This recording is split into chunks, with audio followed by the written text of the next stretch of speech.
In this presentation, we will enter deposits from our personal bank statement for the month of February into our personal QuickBooks file.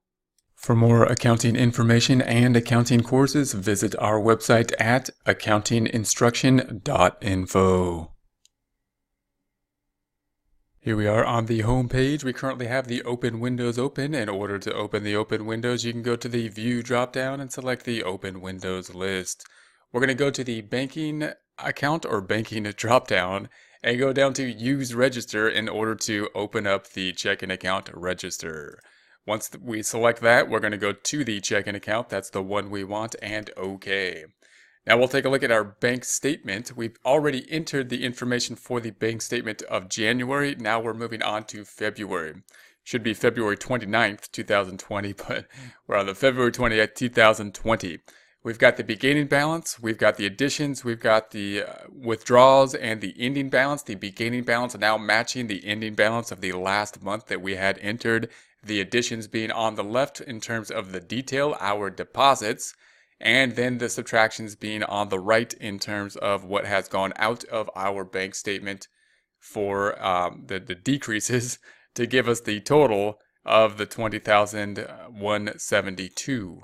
We will now enter the deposits on the left side. It's going to go a little bit quicker because we've already entered these in the prior month, so it should look similar. We're going to start with the W-2 deposit, and that's going to be from a personal income account. We've already set up the income accounts, and therefore it should be a little bit easier for us to just assign these and record these a bit more quickly as it should be in practice.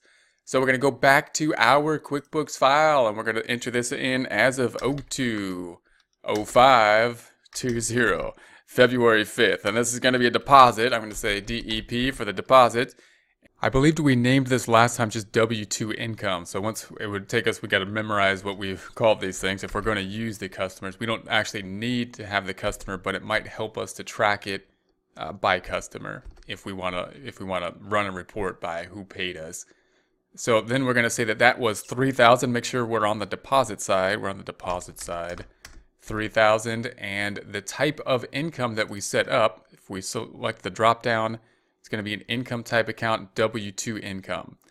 Now note that it's not populating for us as it will on the expenses side as much on the income side. So we do have to do a little bit more hunting, but note that of course the income shouldn't have as many accounts. So we shouldn't have as many income accounts or customers in any case. The expenses are where we really have to use a lot of methods to memorize that. In other words, when we entered this W-2 income, this account didn't show up automatically for us as it typically will on the expense side of things. Okay, so we're going to go ahead and record that and check out what the next item. Now the next item is kind of like the new thing here where we had, I'm going to highlight this, the 2,500. That was transferred in. It's a deposit here on the personal side, and it was taken out of the business side. It came out of the business checking account, and now we're putting it into our personal account. Now this is the kind of trickiest thing as we enter this data, this transfer between the two areas. Let's take a look at our balance sheet real quick. If we go to the reports up top, we go to the company and financial, and we go down to balance sheet standard and change the date from 12/31/20. You'll note that we have this due from business, and that was generated from us taking money out of our personal account and putting it into the business. So here we're kind of tracking the information that we took from here and put into the business then. Now the money that goes from the business back to us, typically we could think of that as from the personal side a kind of income. It's income from our business. If we're taking the money out on a cash basis method at least, we could think of the money that we're taking out of our business account into our personal account as a type of revenue through our business generation and recorded as revenue on this side. However, we had to loan money this much to the business in order to generate the revenue.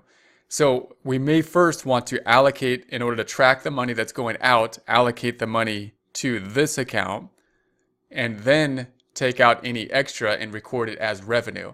And by doing that, we're tracking any money that we put from the personal to the business. We're paying it back. We want to get that money paid back from the business through revenue before we start recording the rest as revenue on the personal side. So in other words, we got 2,500, and on the personal, from the business to the personal account, and we loaned the business $2,370. So I'd like to net that out and record the difference as just business income on the personal side of the books. So let's see what that might look like. So if we go back to the QuickBooks and go to the checking account, we're going to say this happened on the 5th. It's going to be a deposit, and this is a transfer from the business checking. If we type this in, we have transfer to business checking, but I'm going to put in transfer from business checking. It's going to be a deposit this time. We're going to say quick add. I'm going to keep it as a customer because this is kind of like we're keeping the business separate from us. So the money coming from our business is kind of like another income source, kind of like a customer to us as the personal side of things. The two things are separate. So we'll say, okay, it's going to be a deposit for $2,500. And then what I want to do is I'm going to split this using the split item because I want to take it to two accounts. One account is going to make this go to zero. I just went to the balance sheet. So that's 2370. Back to here. I'm going to say 2370. 2370. And that was for the account, the balance sheet account. If we just hit the drop down and scroll up, we're looking for the due from business. That'll take that down to zero. And then the other side, there's still 130 left over. It's kind of like revenue from the business. So I'm going to make a new account here just called business income. So we'll type in business income. We'll set that up. I'm going to select tab and set that account up. It's going to be not an expense, but an income type of account. So it'll be an income type of account, and save and close. And there's the other side of it. So note as we do this, there's a few different methods that you could use to record this other income. This is going to be one method, and that'll allow us to have our personal books on kind of more of a cash basis method, and we can record that revenue source. We'll take a look at the reports after in a second here. So we'll record that and say save, and let's keep going here. We're going to say that one has been done. Done and done. The next one's going to be Amazon book royalties. They're doing great. All right, so that's going to be on the 15th, and we'll go up to the 15th. This is a deposit, DEP. We're going to say Amazon book royalties, already there, customer. We want to make sure we're on the deposit side. I'm going over there using the tab to do so, tab, and that's for 9537, and I'm just going to type in Amazon book royalties income, which is the same we had last time. And so it should all be there. We don't have to add a new account, which is nice. And we'll enter that. And then we're going to go to the 28th, which is where we will put the interest income. So the 28th DEP. I'm just going to not have a vendor. We could put the bank, but I'm just going to not have a vendor. $4 interest. And it should be interest income, which we can type in. There it is. So we'll go ahead and enter that. And now let's take a look at our reports. If we go back to the balance sheet, we could see now that that account that we were just looking at, the due to from, is gone.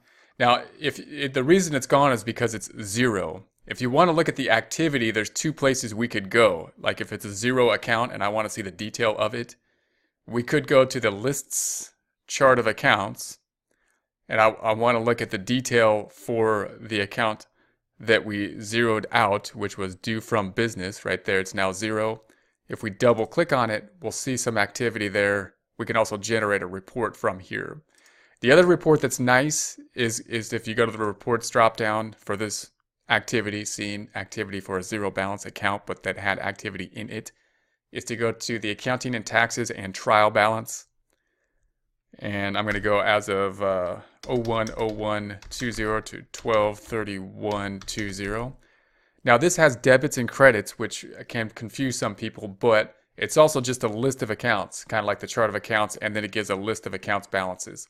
So if you don't know debits and credits, you can kind of just ignore them and then just be able to use this as the balances. So here's this balance, it's zero. If I double click on it, it went in January, we increased it, and now we brought it down to zero. So in other words, we, the personal account, a personal checking account, loaned money to the business checking account, or loaned money to the business, and now the business paid us back this amount. So that's that one transaction that had the split. If I double click on it, had two accounts affected. So, and then the other side, the 150 over and above the amount that was paid back, we'll see on the profit and loss. Let's take a look at that. Reports drop down, company and financial, profit and loss. We'll make the dates 01/01/20 to 12/31/20. And now we've got this new account, which is going to be the business income, 130. Now, the way we've recorded this, note that we've already recorded the income basically on the business QuickBooks file as income when it was generated. And now we're recording it kind of again, you can think of when we transfer it to the business, to the personal. But we're doing that when we transfer it over here, we're doing that on a cash basis. So when we take it out of the business and we bring it to the personal, now from the personal standpoint, from our personal standpoint on a cash basis, that would be like income to us that we can basically now use and use on the personal side. So in other words, this system then is one, paying back any loans that we the personal made to the business, and then recording any cash payments from the business to us, the personal side, as income to us, the personal side. There are other ways we could do this. What you got to be careful of here is to not double count this income. So if you're thinking about how much income did I make, you can't really say, well, it's on the business plus this 130. However, if you're thinking on just the personal side, then this 130 on a cash basis is kind of like income that was generated on the personal side. Now, if you want to basically look at the business and personal net incomes and basically be able to add them together to get the total income, then you could record this as an equity account, put it into the stockholders' equity in the balance sheet. So you could actually make another account in equity and call it